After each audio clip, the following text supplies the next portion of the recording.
তোমাকে আমাকে ঘর থেকে সবাই টেনে টেনে নামাও, নামাইয়া ওই গোসলখানায় মশারি টানায় দিবে, গরম পানি দিয়ে গোসল করাইয়া সাদা কাফন পরাইয়া মসজিদের খাটের মধ্যে তোমার আমার দেহটাকে উঠাইয়া যখন জানাজার দিকে নিবে, আম্মা জান জানালা দিয়া তাকায় বলবে, আমার বাবারে কই নাও, জীবনের শেষবারের মতো একটু চেহারাটা দেখাইয়া যাও, আমি আমার বাবার চেহারাটা একবার শেষবারে দেখে নেই।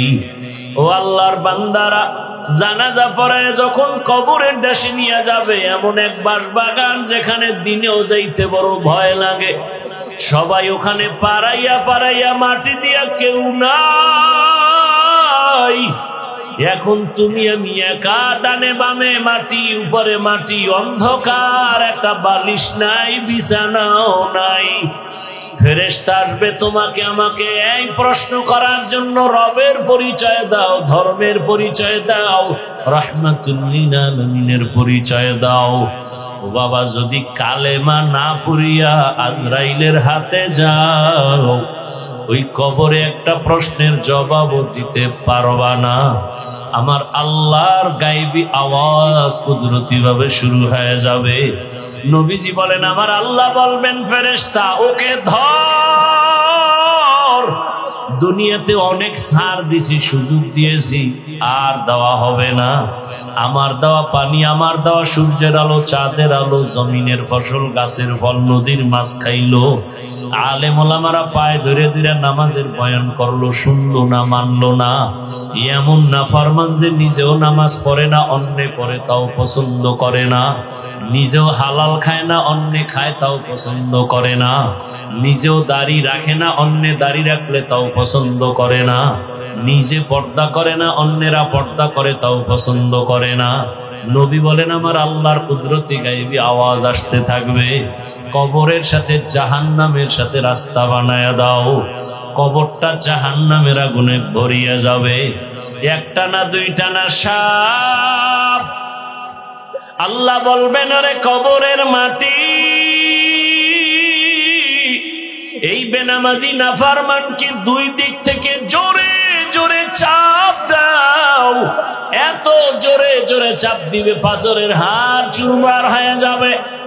এরে রংপুর এলাকার মানুষ, কুড়িগ্রামের মানুষ, ওরে আমরা বাংলাদেশের বিভিন্ন জায়গায় বয়ান করি, কুড়িগ্রামের গুগু মুন্সির কথা বইলা বয়ান করি।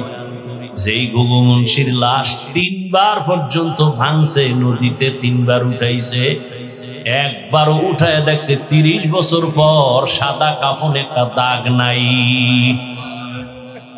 সাদা কাফনে দাগ লাগে নাই। ওরে গরুও মরে, কুকুর মরে, তুমিও আমিও মরব, কিন্তু কালেমা না নিয়া কবরে গেলে বাবা আমারও উপায় নাই, তোমারও উপায় নাই। অনেকে বলে কবরে আযাব হবে না।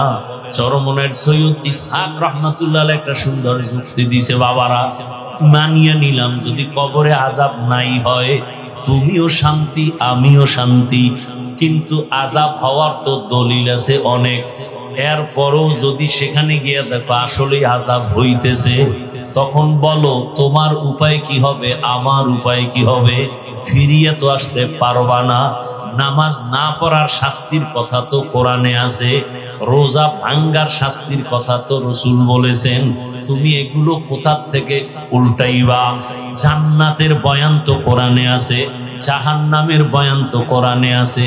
জান্নাতে কারা যাবে তাও তো আল্লাহ কোরআনে স্পষ্ট বলে দিয়েছেন, জাহান্নামে কারা যাবে তাও আল্লাহ বলে দিয়েছেন। জাহান্নামটা কেমন তাও আল্লাহ বয়ান করেছেন। ওয়াইলুল লিকুল্লি হুমাযাতিল লুমাযা আল্লাযী জামাআ মালান ওয়া আদ্দাদা ইয়াহসাবু আন্না মালাহু আখলাদা কাল্লা লা ইউনবাযান্না ফিল হুতামা ওয়া মা আদরাকা মাল হুতামা নারুল্লাহিল মুকাদা।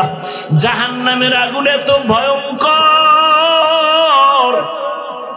দুনিয়ার আগুন হাতে লাগলে হাত জ্বলে, পা জ্বলে না, পায়ে লাগলে পা জ্বলবে, হাত জ্বলবে না। আর জাহান্নামের আগুনে তো কঠিন। আল্লাহ বলেন তাত্তালিউ আলাল আফইদা, জাহান্নামের আগুন শরীরের যে কোনো জায়গায় লাগা মাত্র কলিজাটা পর্যন্ত ভুনা হয়ে যাবে। আরে কেমনে বুঝাবো? হেদায়েত না থাকলে করার কি? আবু জাহিল্লার কথা তো শুরুতেই বলছি, রসুলকে দেখছে, বয়ান শুনছে, কালেমা পড়ে নাই। আর ওমরের মতো বান্দা নবীরে জবাই করতে গিয়ে কালেমা পড়ে ফেলছে 27 বছর বয়সে। ওরে জাহান্নাম! আম্মা জান আয়েশা 6 বছরে রসুলের সাথে বিয়া হলো, 9 বছরে নবীর ঘরে গেলেন, 18 বছরের বয়সে রসুল দুনিয়া থেকে চলে গেলেন। আম্মা জান কয়, আমি একদিন দেখি আমার রুমের মধ্যে বসে রসুল গুন গুন গুন গুন করে কান্না করে। আমি আয়েশা ভয় পেয়ে গেছি, নবী না জানি আমার বেয়াদবি হয়ে গেছে। ও নবী, আপনি কাঁদেন কেন? নবী বলেন, আয়েশা, 2টা কথা মনে পড়লে আমি বেশি কান্না করি। এক, আমার জীবনের কষ্টের একটা সাথী ছিল খাদিজা। ওই খাদিজার কথা যখন আমার মনে পড়ে চোখের পানি ধরে রাখতে পারি না। আর একটার কারণে বেশি কাঁদি, হাসরের ময়দানের কথা যখন মনে হয়, আমার গরিব উম্মতের কি উপায় হবে সেই চিন্তায় আমি বসে বসে কান্না করি। আরে হাসরের ময়দানে সব নারী পুরুষ উলঙ্গ দাঁড়াবে, জমিনটা সূর্যের গরমে তামা হয়ে যাবে, মানুষের মাথার মগজগুলো ভাতের মারের মতো ফুটতে থাকবে। ওরে নবীরা পর্যন্ত কান্না শুরু করবেন। ওরে অন্যদিকে জাহান্নামের আওয়াজ, জাহান্নাম চিল্লায় বলবে, আল্লাহ বেনামাজি কই,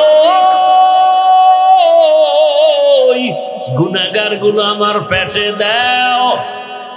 জাহান্নামের চিৎকারে হাসরের ময়দান থরথর করে কেঁপে উঠবে। আল্লাহ নিজেও রাগান্বিত আওয়াজ দিবেন আর বলবেন, লিমানিল মুলকুল ইয়াউম লিল্লাহিল ওয়াহিদিল কাহ্হার। আমার আল্লাহ এমন রাগান্বিত আওয়াজ দিবেন, হাসরের ময়দানটা থরথর করে কেঁপে উঠবে। রহমতের নবী বলেন, আয়েশা, হাসরের ময়দানের এত ভয়ঙ্কর হালাত, এত কঠিন অবস্থা হবে। আরে নবী বলেন, একজন মানুষের জীবনের সব নেক আমল, তবে একটা নেক আমলের টান পইরা গেছে।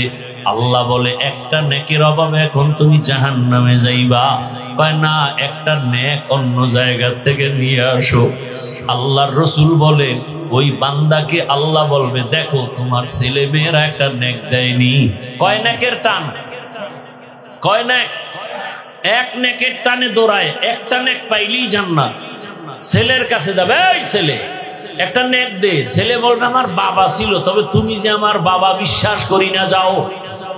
স্ত্রীর কাছে যাবে, বলবে, তুমি আমার স্বামী বলে বিশ্বাস করি না। লোকটা পাগলের মতো হাসরের মাঠে দৌড়াবে। হঠাৎ করে দেখবে বুড়া বৈশা রইছে, বইয়া কয়, এই তুমি দৌড়াও কেন? বলে, আমার একটা নেকের অভাব, আমি জাহান্নামে যাবো, ভয়ে কান্দি। আরে আমার জীবনে কোনো ভালো আমল নাই, শুধু গুনাহ গুনাহ গুনাহ গুনাহ, তবে একটা নেক আমার আছে, ওই নেকটা তুই লইয়া যা। কারণ আমি এক নেক দিয়ে তো জান্নাত পাবো না। আমি যদি তোরে একটা নেক দেওয়ার কারণে জান্নাত পাবো, আমার কলিজা ঠান্ডা হবে। অন্তত আমার একটা ভাইকে আমি উপকার করে জান্নাতে দিতে পারলাম। কেমন মায়া, কেমন মহাব্বত! লোকটা একটা নেক নিয়ে দৌড় আমার মালিকের দরবারে হাজির। হে মালিক, একটা নেক পেয়ে গেছি। ছেলে দিছে? কয় না। মেয়ে দিছে? না। স্ত্রী? না। মা বাবা? না। কে দিছে? কয়েক বুড়া একটা নেক দিয়ে দিছে, তার আর কোনো নেক নাই, সব গুনাহ। আল্লাহ কয়, নিয়ে আসো। আল্লাহ তো সব জানেন। বুড়ারে আইসা হাজির, সামনে কাও, বুড়া তুমি এর নেক দিছুনি? কয়, হ্যাঁ। কেন?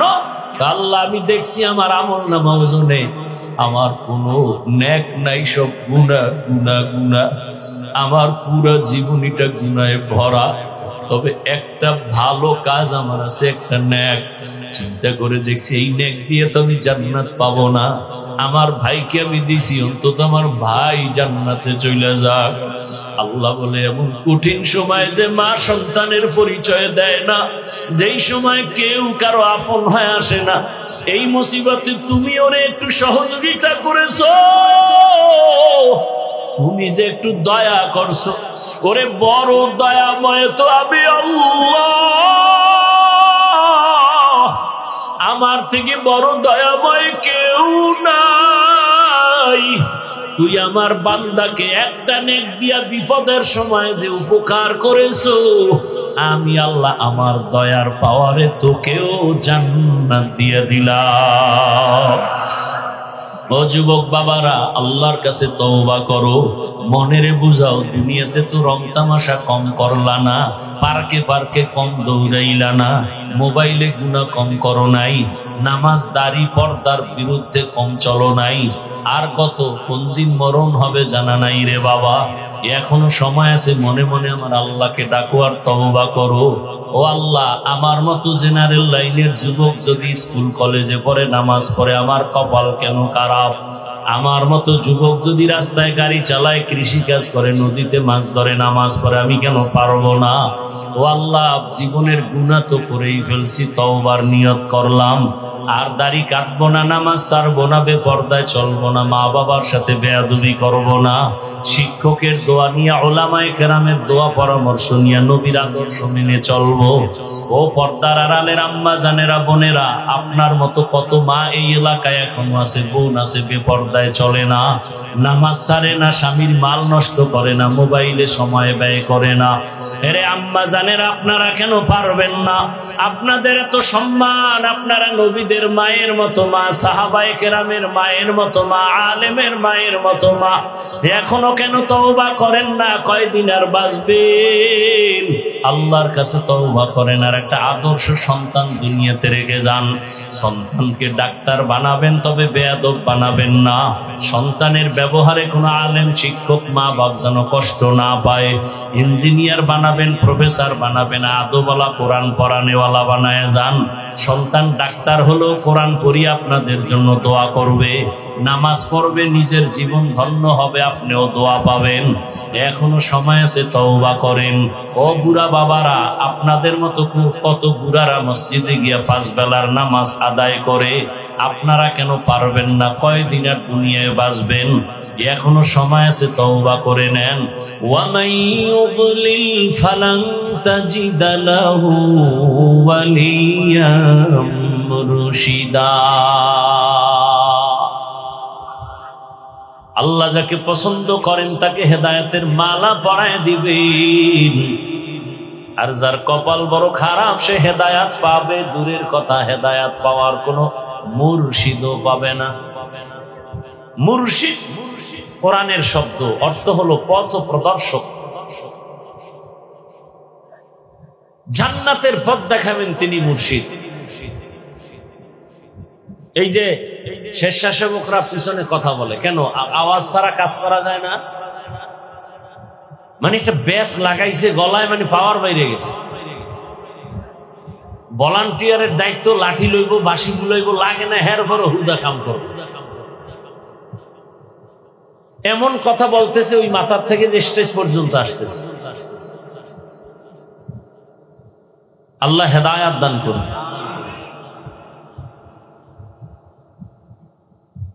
আয়াত হাদিসের তরজমা বলা শেষ, এবার ব্যাখ্যা শুনুন। কিছু হাদিসটার ব্যাখ্যা করি 5 মিনিট, খেয়াল করেন।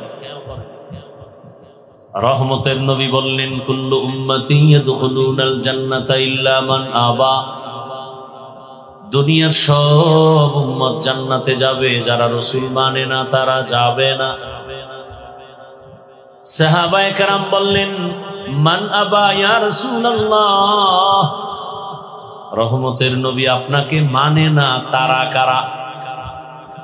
এখন আমি যদি বলি আপনি রাসূল মানেন না, আপনি বলেন আমি মানি না, এটা কিলাকিলি। নবী কয় আমি বলে দিই, ঝগড়া করো না।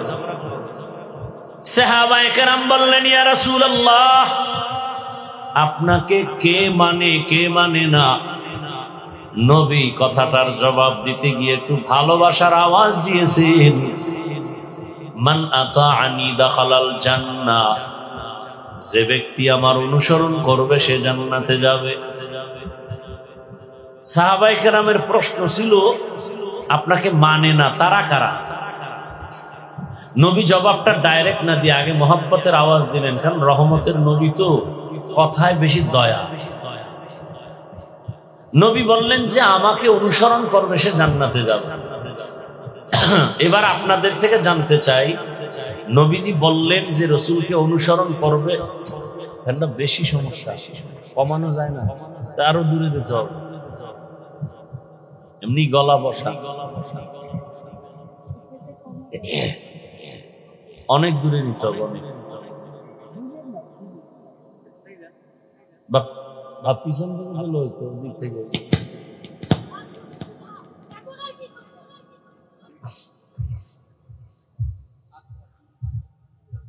খুব খেয়াল করি।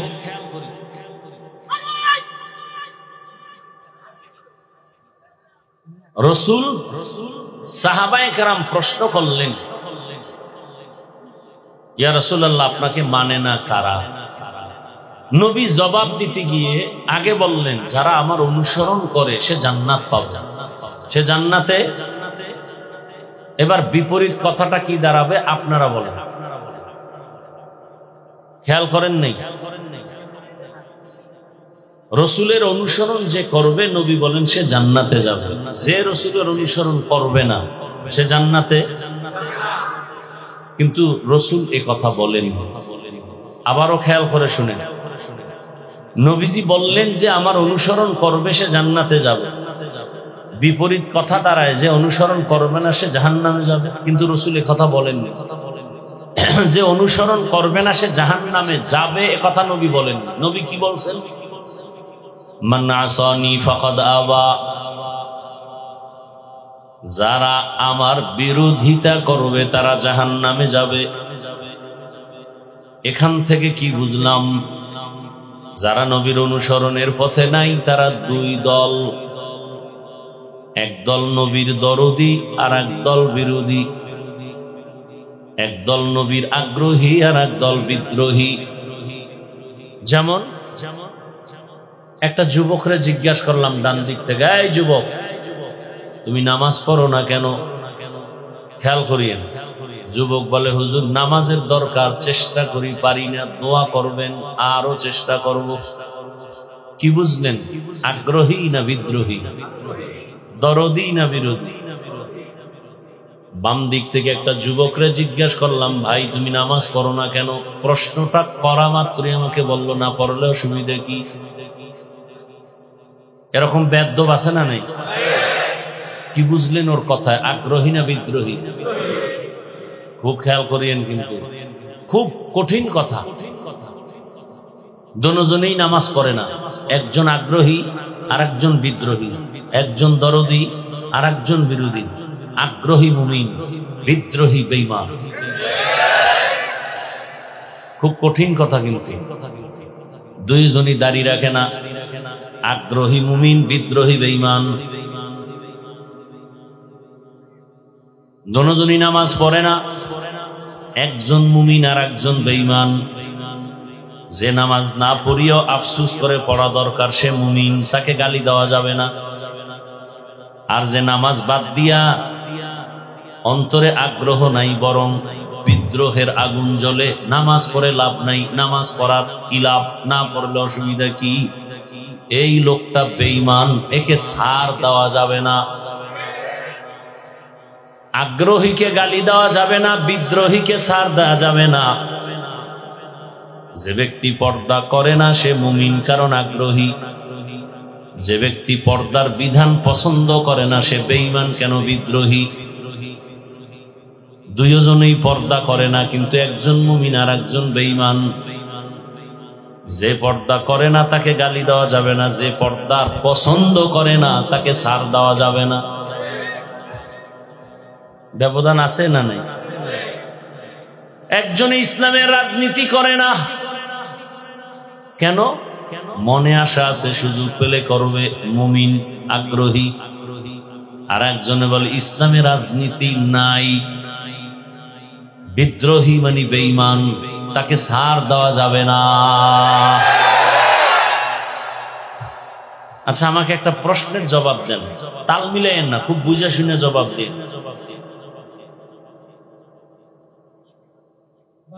কিয়ামত পর্যন্ত যত মানুষ আসবে, কিয়ামত পর্যন্ত দুনিয়াতে যত মানুষ আসবে, অনাগত যত সমস্যা হতে পারে, সব বিষয়ের সমাধান কি কোরআন হাদিস তথা ইসলামে আছে?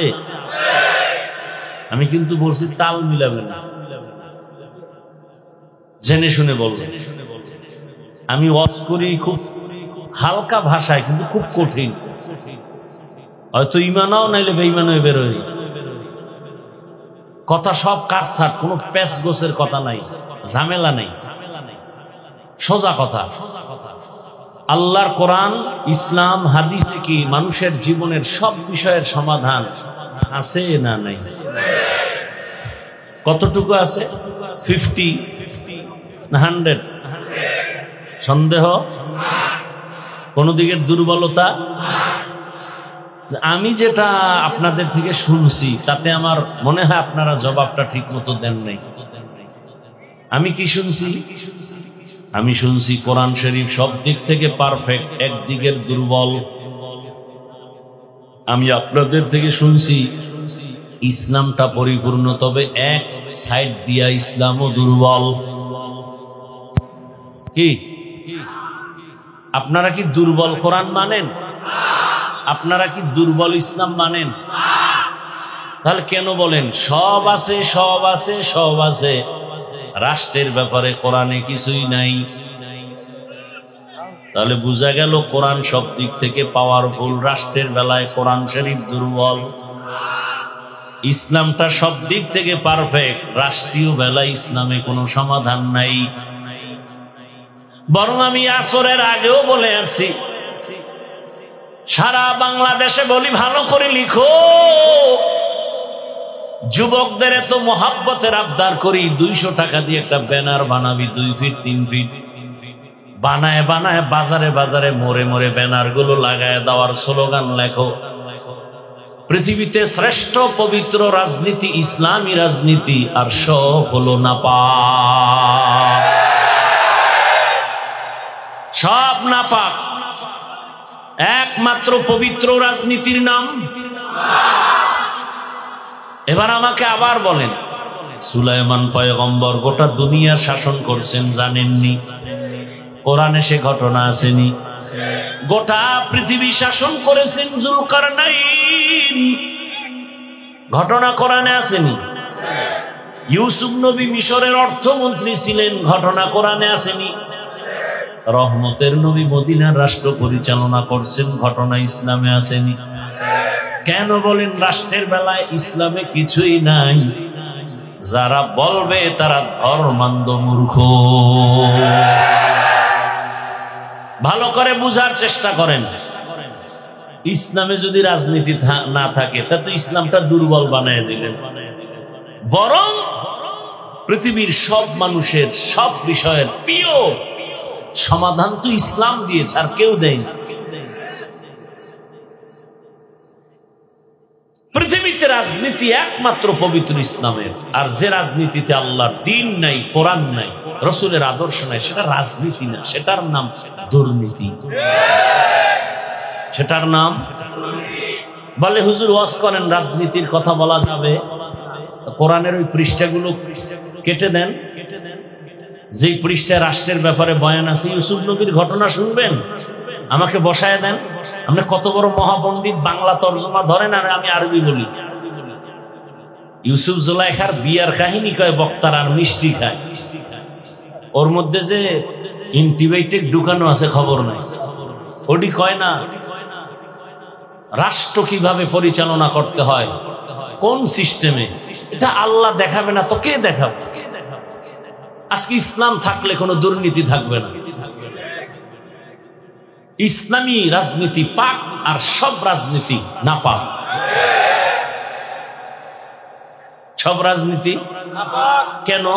ইসলাম দিছে আল্লাহ, অন্য রাজনীতি দিছে মানুষ। অন্য সংবিধান তন্ত্র মন্ত্র মানুষ বানাইছে, তারা কেমন করে? তারাও না পাক। আর আল্লাহ কেমন, রসুল কেমন, বলে পুত পবিত্র, কোনো সন্দেহ নেই। ভাইরা আমার, ভালো করে বুঝেন, ফুলের সাথে ঘেরানটা যেমন লাগানো আছে, আল্লাহর দ্বীন ইসলাম রাজনীতির সাথে, রাষ্ট্রের সাথে সব বিষয়ে লাগানো আছে। ফুলের থেকে ঘ্রাণটা যেমন আলাদা হলে ফুলের কোনো মূল্য থাকে না, রাজনীতির ভেতর থেকে আমার আল্লাহর কোরআন বাদ দিয়ে যদি দেয় ওটা রাজনীতি থাকে না। তুকু যাও সুন্নতে আহমদ কুজা বা মুহাম্মদ कैबुअद निस्बत तुरा मन अहब्बा सुन्नती कौले रसूल मजदाए काना माई हम कुन कबूल।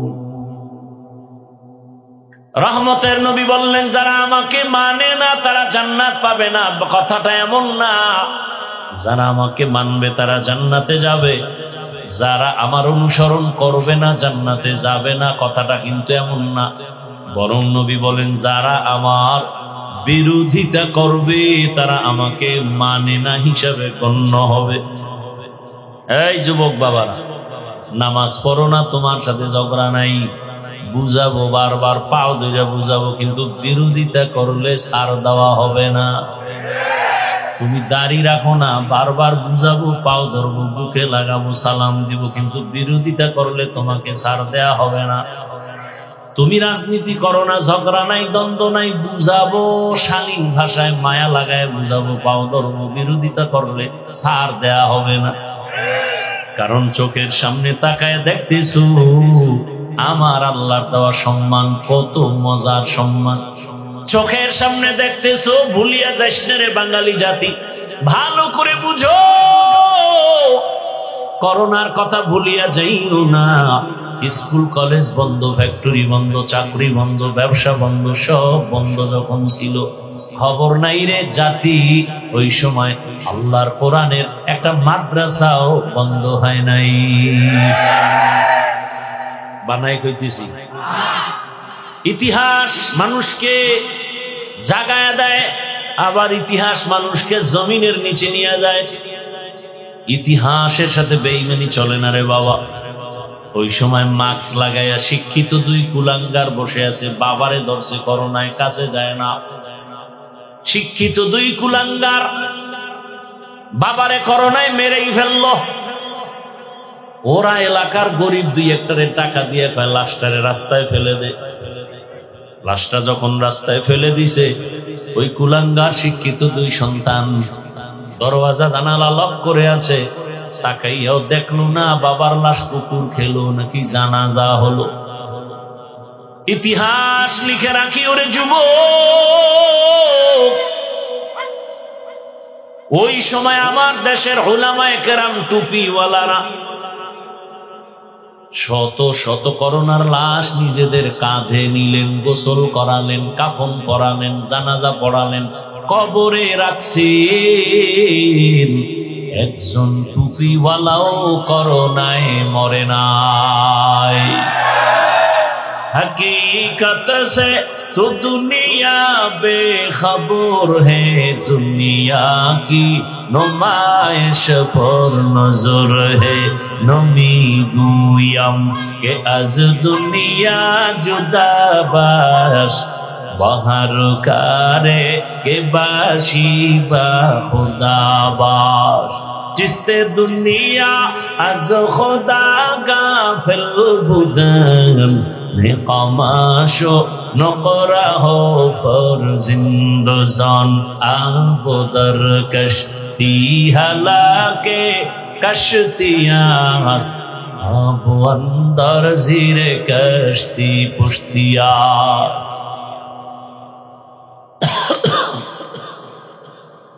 ভিতর একটা জ্বলন আছে তো, ভিতর বলতে বুঝেননি কিছু? আমগো বডির ভিতর বুঝেন, এটার নাম কলব। এটা চলে গেলে রূহ, আসল জিনিস, তখন এই ঘর পড়ে থাকে, বলে মানুষ নেই তো, এই পুড়ে আছে, বলে লাশ। জিন্দেগি মে बंदगी तू कर नहे, जिंदगी में बंदगी तू करना है, जिंदगी बे बंदगी शर्मिंदा है, जिंदगी बे बंदगी शर्मिंदा है। दुनिया में हो दुनिया का तलबगार न हो, बाजार से गुजर हो खरीदार न हो। ये दुनिया एक मिसले कागज फूल है, ये दुनिया एक मिसले कागज फूल है, जिंदगी में बंदगी तू करना है, जिंदगी में बंदगी तू करना है, जिंदगी बे बंदगी शर्मिंदा है, जिंदगी बे बंदगी शर्मिंदा है। जिंदगी में बंदगी कुन बंदगी, जिंदगी बे बंदगी शर्मिंदगी। হায়াতের আর কয়দিন আছে রে বাবা, কয়দিন? ইদানিং যত মরণের খবর পাই বেশিরভাগ অল্প বয়সের যুবক যুবতীর মরণের খবর। এই ফেসবুকের গোলাম বাবারা, কয়েকদিন আগে দেখছো নাকি বিদেশ থেকে টাকা আর স্বর্ণ নিয়ে আসছে বাড়িতে বেড়াবার জন্য। ঢাকা এয়ারপোর্টে নামার পরে স্ত্রী সন্তান গাড়ি নিয়ে হাজির, স্বামী বেচারা যুবক গাড়িতে বাড়িতে রওয়ানা। কাছাকাছি যাওয়ার পরে হঠাৎ গাড়ি রাস্তার পার্শ্বে পানিতে পড়ে গেল। কয়দিন আগের ঘটনা। সারা রাত আকাম করো, দেখবি কেমনি গেল। সারা রাত ঘরে বসে মোবাইল চালাওয়ার, চোখের জেনা, কানের জেনা, অন্তরের জেনা, জবানের জেনা করে করে রাত কাটাও। চেহারার মধ্যে কোনো আকর্ষণ নাই, কোনো নূর নাই, দেখলে কোনো মায়া লাগে না, এমন কপাল পুরে ফেলেছো রে বাবা। লেখাপড়া ধ্বংস করেছো, তোর জীবনটা যে কতই নষ্ট তোর খবর নাই। না জীবনে চাকরি পাবি, না জীবনে দাঁড়াতে পারবি, চরিত্রের কোনো ভালাই নাই, লেখাপড়াও নাই। এই মোবাইল মোবাইল করে মায়েরে কত গালি দিছো, এই মোবাইল মোবাইল করে শিক্ষকের সাথে কত বেয়াদবি করেছো, এই মোবাইলকে কেন্দ্র করে কত বাবার সাথে বেয়াদবি করেছো, এই মোবাইল মোবাইল করিয়া কত আপনজনের তুই দুশ্মন বানাইছো। মা যদি একটু বরদোয়া দিয়েই দেয়, খোদার কসম মরার আগে বিছানায় পড়ে যাবি, কোনো লেখাপড়াও তোর জীবনের সফলতা আসবে না, কসম আল্লাহর বলে গেল। কারণ দুইটা অন্যায় করলে শাস্তি মরার আগে হয়, রাসূলের হাদিস। কয়টা অন্যায়? দুইটা অপরাধ আছে, করলেই শাস্তি মরার পরে না আগেই। قال رسول الله صلى الله عليه وآله وسلم اثنان يعجلهما الله في الدنيا البغي وعقوق الوالدين। দুইটা অপরাধ করলে শাস্তি হবে মরার আগে। এক অপরাধের নাম জুলুম, দ্বিতীয় অপরাধের নাম হলো মা বাবার সাথে বেয়াদবি। আরে রাস্তায় দেখি মাঝে মাঝে বয়ানে যাই, রাস্তার পাশে অনেক পাগল দেখি, উলঙ্গ কিন্তু ইংলিশে কথা বলে। দেখছো যুবকরা, অনেক পাগল দেখছি রাস্তাঘাটে আরবিতে কথা বলে। চিন্তা করলাম একা একা, আসলে আরবি শিখলো কই, পাগল ইংলিশ শিখলো কই। হঠাৎ করে আমার মাথায় আসছে, না পাগল হইয়া ইংরেজি শিখে নাই, আরবি শিখে নাই, স্কুলের ভালো ছাত্র ছিল, বেয়াদবি করার কারণে পাগল হয়ে গেছে। লিকুল্লি শাইইন জিনাতুন ফিল ওয়ারা ওয়া জিনাতুল মারই তামামুল আদাবি আজ খুদা কা হি মে তৌফিক আদব বেআদব মাহরুমে গাশত আজ ফজলে রাসূলের হাদিসের ব্যাখ্যা শেষ। এবার আয়াতে ঢুকি। ওয়ামা আরসালনাকা ইল্লা রাহমাতাল লিল আলামিন।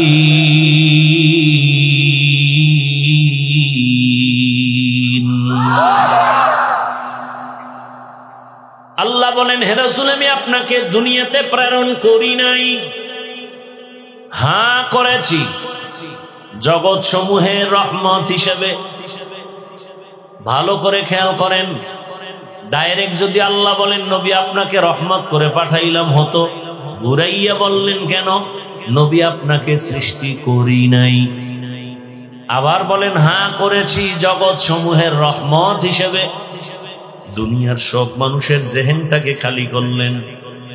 দুনিয়ার মানুষ, জেহেনকে পরিষ্কার করো, একটা কথা ঢুকাও, মোহাম্মদ আসে নাই, হ্যাঁ আসছে একটা কাজের জন্য, একটা নীতি নিয়ে আসছেন। কি বলে? রহমতের নবী পুরাটাই রহমত হয়ে আসছেন, পুরাটাই রহমত। রহমতের নবী পুরাটাই রহমত। এরপরে রহমত কোন জায়গার জন্য? অনেকে তর্জমা করে উভয় জগতের, আমি তর্জমা করছি জগৎ সমূহের। উভয় জগৎ মানি দুনিয়ার জগৎ আর পরকাল জগৎ। আসলে তো জগৎ দুইটা না, রুহের একটা জগৎ আছে আলাদা, মায়ের গর্ভের জগৎ আলাদা, দুনিয়ার জগৎ আলাদা, কবর জগৎ আলাদা, হাসরের মাঠের জগৎ আলাদা, জান্নাত ও জাহান্নামের ভেতরের জগৎ আলাদা। আল্লাহ বলেন এই পুরা জগৎ সমূহের জন্য আমি আল্লাহ হলাম রব, আমার রহমতের নবী হলেন রহমত। আমি হলাম রব্বুল আলামিন, আমার নবী হলেন রহমাতুল লিল আলামিন। ইমামুল আউয়ালিন আল আখিরিন, বহরে সদকা রহমাতাল লিল আলামিন, সৈয়দুল কাউনাইন খাতমুল মুরসালিন, আখির আমদ বুদে ফখরুল আউয়ালিন। ওগো নবীর উম্মতেরা,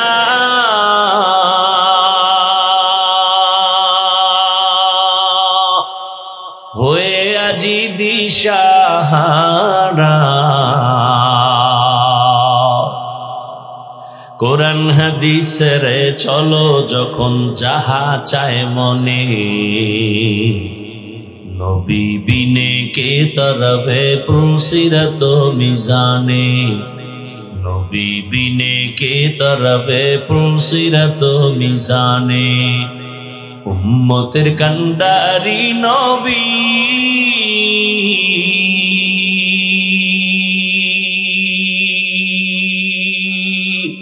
কাঁদছেন উম্মতের লাগি, এখনো কাঁদেন নবীজি শুয়ে মদিনার পানে, নবী বিনে কে তরবে পুলসিরত মিজানে, নবী বিনে কে তরবে পুলসিরত মিজানে। এরে নবীর আশিক, ও আমার কলিজার যুবক, কেমন এক রহমতের নবী পাইলা চিনলা না? যদি চিন্তা গলায় ছুরি লাগাইতা, দাড়ির মধ্যে অস্ত্র লাগাইতে পারতা না রে বাবা। তোমার চোখের সামনে তাকাইয়া দেখো, আমার মতো হুজুর না, বরং তোমার লাইনের জেনারেল পড়ুয়া সন্তান। সারা বাংলাদেশে বলি রে বাবা, তোমার মতো যুবক তাকায় দেখো, সত্য কথা অস্বীকার কইরো না, বিবেকের ধোকা দিও না। তোমার মতো যুবক জীবনে আলিফ বা তা পড়ে নাই, মাদ্রাসায় যায় নাই, স্কুল কলেজে লেখাপড়া করে এমন ছাত্র 5 বেলার নামাজ পড়ে, তুমি জবাব দেওয়া আছে না নাই? এবার আমাকে তুমি বিবেক দিয়ে বলো, তোমার কপালে কার অভিশাপ লাগছে? বলো তুমি কেন নামাজের মুসাল্লায় যেতে পারো না? নাকি তুমি বলো হাফিজ ভাই কোরআনে ঝামেলা আছে, ইসলামটা পরিপূর্ণ না, এই জন্য নামাজে যাই না? যদি বলো ইসলামে ঝামেলা কোরআনে ঝামেলা, ধরাইয়া দাও, আমি এখন দাড়ি কেটে ফেলবো, নামাজ বন্ধ করে কোরআনের বিরুদ্ধে নেমে যাব। কিন্তু ১৫০০ বছর পর্যন্ত আল্লাহর কোরআনের বিরোধিতা করে কেউ আগাইতে পারে নাই, বরং বহু বিধর্মী কালেমা পড়ে মুসলমান হয়ে গেল। এরে আল্লাহর বান্দারা, অতএব চিন্তা করে দেখো, আমার আল্লাহর কোরআন যদি তোমার অন্তর বলে সত্য, আল্লাহর কোরআনে যত বয়ান করছেন আমার আল্লাহ সব বয়ান সত্য, কোনো মিথ্যা। তোমার মতো যুবক যদি র্যাব আর্মি পুলিশ বিডিআরের চাকরি করে, নামাজি আছে না নাই? বলো তুমি কেন পারো না? তোমার মতো যুবক রাস্তায় গাড়ি চালায়, নামাজ পড়ে, গাড়ি বন্ধ করে নামাজে চলে যায়। বলো বাবা, দুইটা পায়ে ধরে বলি, কেন তুমি নামাজে যাও না? আমার আল্লাহর জমিন ছাইরা কি পালাইতে পারবা? কত পাওয়ারওয়ালা নমরুদ পালাইতে পারে নাই, ফেরাউন পালাতে পারে নাই, সাদ্দাত হামান কারুন কেউ পালাতে পারে নাই।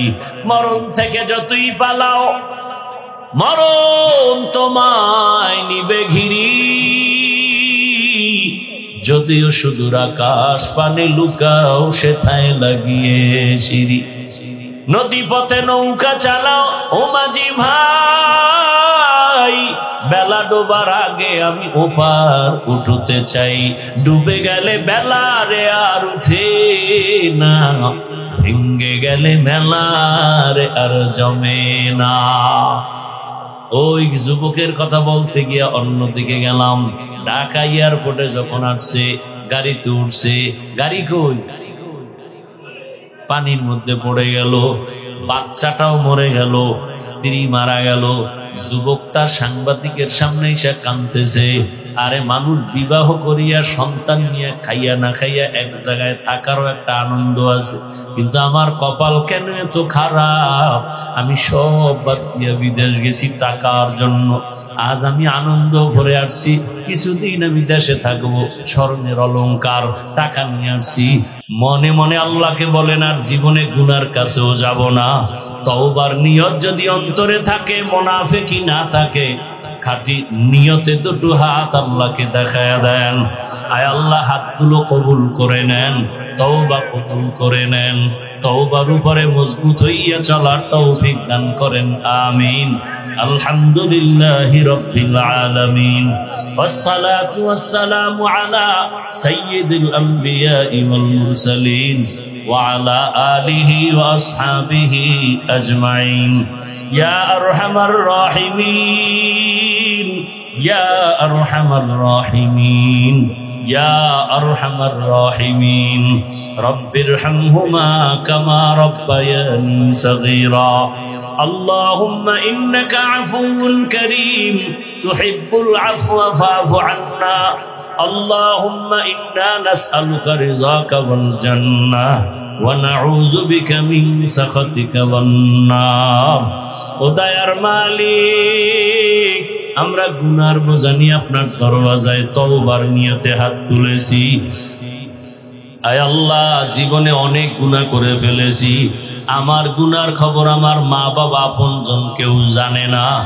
যদি আমার গুনার খবর আমার আপনজনেরা জানতো, সম্মানের নজরে দেখতো না, আমার মা তাড়ায় দিত। আমার স্ত্রী যদি জানতো আমি গুনাহ করেছি, আমাকে তাড়ায় দিত, আমার থেকে চলে যাইত। সন্তান যদি জানতো আমি কত বড় গুনাহগার, আমারে বাবা বলে ডাকতো না। ও আল্লাহ, আপনি কত দয়ার মালিক। আপনি জানেন আমি হাতের দ্বারা কত গুনাহ করেছি, চোখের দ্বারা কত গুনাহ করেছি, জবানের দ্বারা কত গুনাহ করেছি। ও আল্লাহ, আপনি তো জানেন, আপনি তো দেখছেন আমি অন্তরের কল্পনায় কত গুনাহ করেছি। আপনি রাগ করিয়া পানিও বন্ধ করেন নাই, বাতাস বন্ধ করেন নাই, খানাও বন্ধ করেন নাই। ও আল্লাহ, বরং আপনি বারবার ডাকেন, আয় তওবার দরজায় আয়। ও আল্লাহ, আজকে আমরা তওবার দরওয়াজায় হাজির। আর গুনাহ করব না রে আল্লাহ। গুনার কারণে দিলটা পাথর, চোখে পানিও নাই। আয় আল্লাহ, কান্নাওয়ালা চক্ষু দান করেন। ও আমার বাবাজিরা, দুনিয়ার ঘরে আগুন লাগলে পানি ছাড়া যেমন ঠান্ডা করা যায় না, জাহান্নামের আগুন গুনার কারণে জ্বলা আছে, চোখের পানি ছাড়া আগুন নিভানো যাবে না। 2 ফোঁটা চোখের পানি ছেড়ে কাঁদো। যদি কান্না না আসে, ডানে বামে দেখো কার চোখে পানি আছে। কান্নাওয়ালার কাছে দোয়া চাও, কান্নাওয়ালার দোয়া খালি ফেরত যাবে না। ও আল্লাহ, আমাদের জীবনের গুনাহ মাফ করে দেন, আমাদের তওবা কবুল করে নেন।